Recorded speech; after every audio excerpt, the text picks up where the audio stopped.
नमस्ते फ्रेंड्स।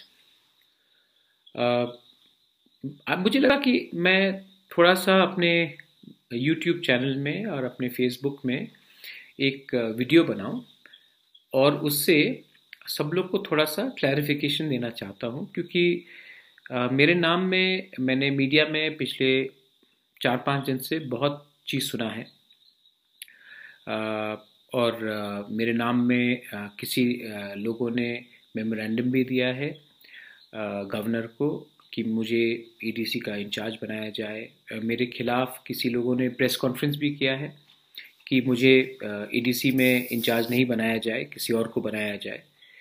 सबसे पहले मैं एक क्लैरिफिकेशन देना चाहता हूँ कि मैं कोई पोजीशन या पोस्ट में इस समय इंटरेस्टेड नहीं हूँ। मैंने अपना तिपरा मोथा शुरू किया और मैंने कांग्रेस पार्टी से सितंबर 24, 2019 में मैंने रिजिग्नेशन दिया था, जब मैं प्रेसिडेंट था।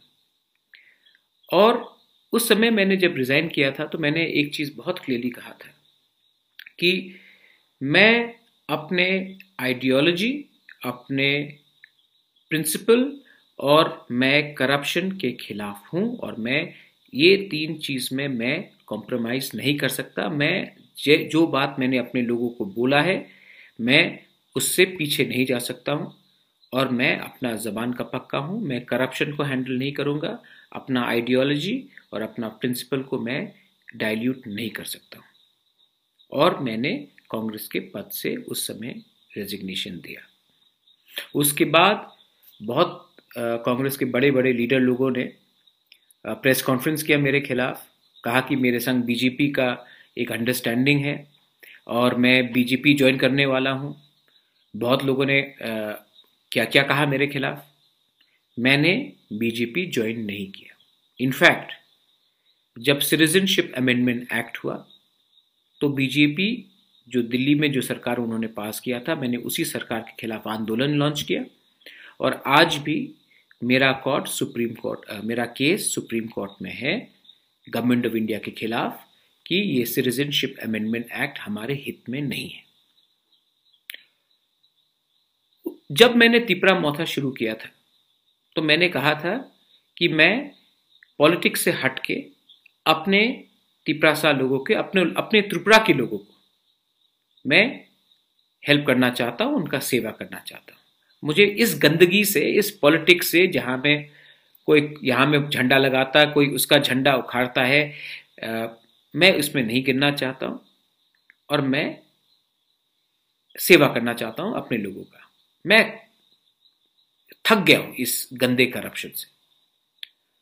तो मैंने तिपरा शुरू किया, the indigenous progressive regional alliance. जब मैंने पहले कहा था कि पुइला जाति उलो पार्टी, तो बहुत बड़े बड़े लीडर्स लोगों ने कहा था कि ये क्या है पुइला जाति उलो पार्टी, मतलब क्या है इसका। मैंने हमेशा कहा दोफा को आगे रखो, पॉलिटिक्स को पीछे रखो, लेकिन ये लोग ने विश्वास नहीं किया। लेकिन जब से तिपरा शुरू हुआ है हमने 4 चीज किया। अपने ब्रू रिपैट्रिएशन इशू में हमने अपने ब्रू लोगों के साथ, हमने पहले कहा था, बाद में भी कहा और अपने सिद्धांत पे रहे। और आज ब्रू रिहेबिलिटेशन का पैकेज हुआ है जिसमें त्रिपुरा भी शामिल है। मैं खुद अमित शाह से मिला, गृह मंत्री जी से, और मैंने उनको कहा कि हमारे रियांग लोगों को त्रिपुरा में रहने दीजिए, मिजोरम में उनको बहुत खराब तरीके से रखा जा रहा है।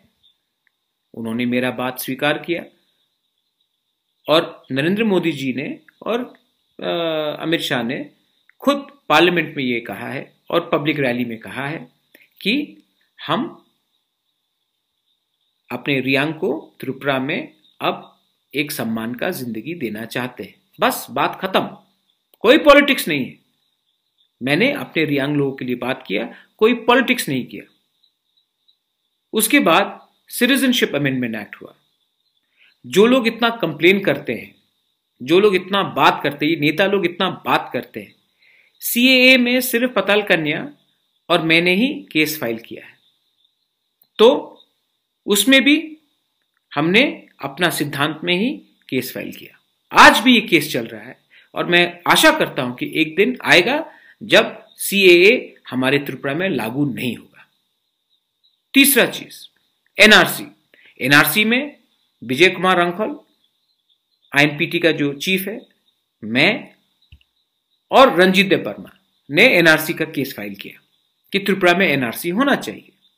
जाति, धर्म के और भाषा में नहीं, लेकिन एनआरसी होना चाहिए, जैसे आसाम में हुआ है, और एक अच्छे तरीके से जहां में आप किसी को डिस्क्रिमिनेट ना करें।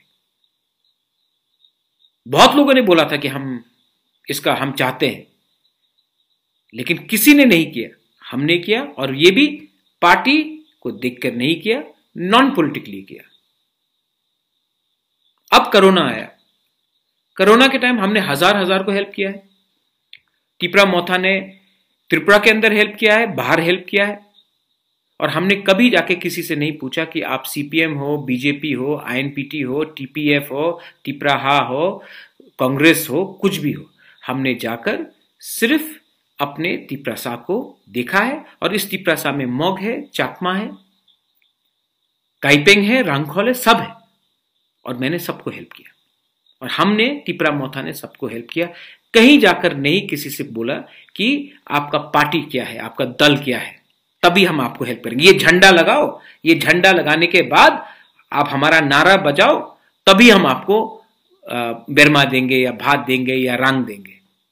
हमारे बहुत लोग बाहर फंसे थे, जहां जहां क्षमता हुआ अपने पॉकेट से हमने लाया, अपने पॉकेट से।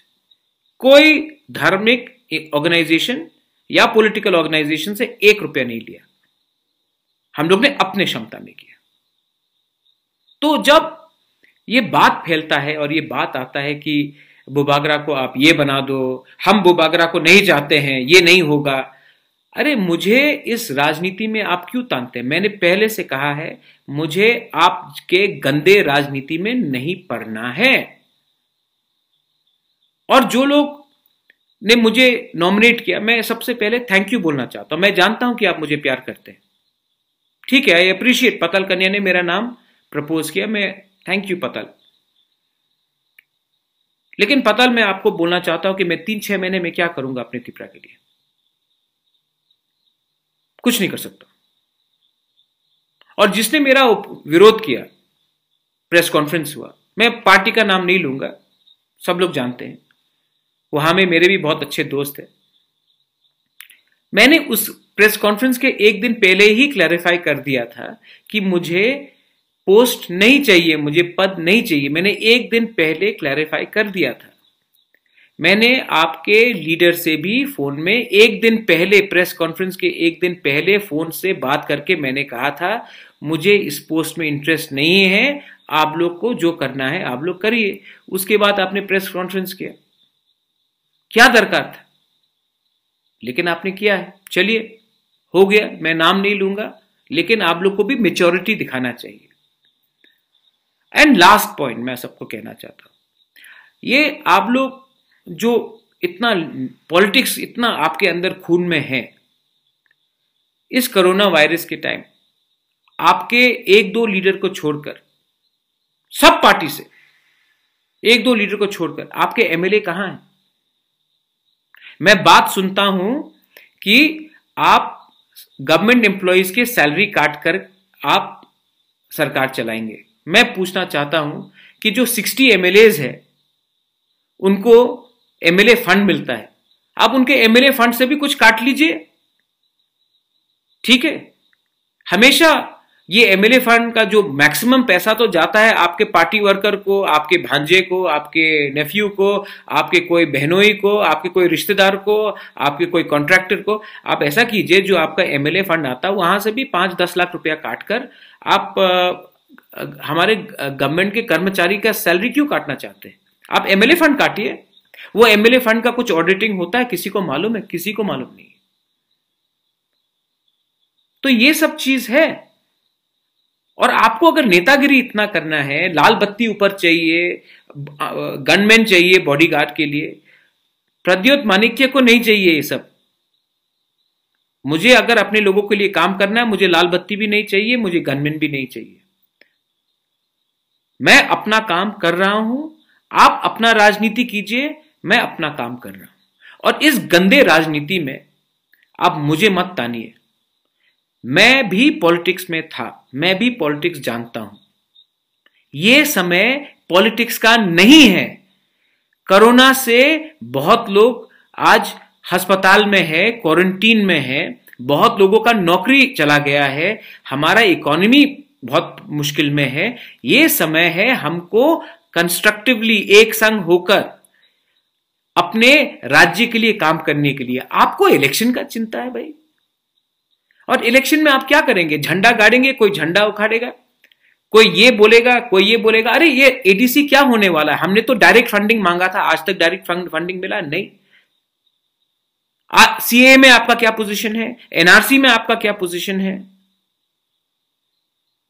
तो ये सब चीज भी तो है ना। आप डिमांड इलेक्शन के पहले करते हो, इलेक्शन खत्म, आपका डिमांड खत्म, आप लोग सब वीआईपी बन गए। ये नहीं चलेगा। आप लोग अपना काम कीजिए, तीपरा मोथा अपना काम करेगा। लास्ट में बहुत लोग आज भी बाहर फंसे हुए हैं।